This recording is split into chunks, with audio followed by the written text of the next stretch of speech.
Nung isang araw nga ay nagtanong ako sa inyo kung anong masarap na luto sa mga bulaklak ng kalabasa na napitas namin dito sa rooftop. At maraming salamat kasi ang daming nagsuggest kung ano ang masarap na luto tulad ng pinakbet, dinengding or dinengdeng sa Ilocano.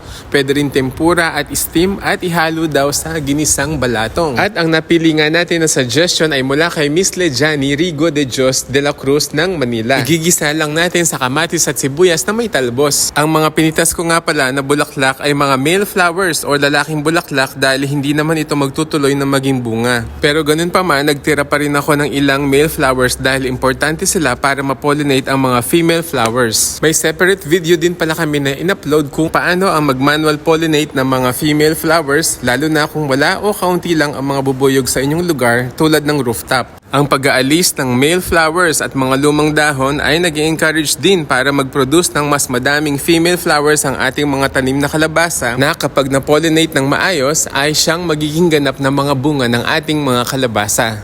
At ito na nga ang ating finished product, ginisang mga bulaklak ng kalabasa sa sibuyas, kamatis at bawang na may konting talbos ng ampalaya. Talo-talo na! Sa susunod na video naman ay magluluto tayo ng dinengdeng ng mga Ilocano at ginisang balatong ng mga Tagalog. Kaya see you po sa ating next video. God bless po and happy gardening! Follow us for more!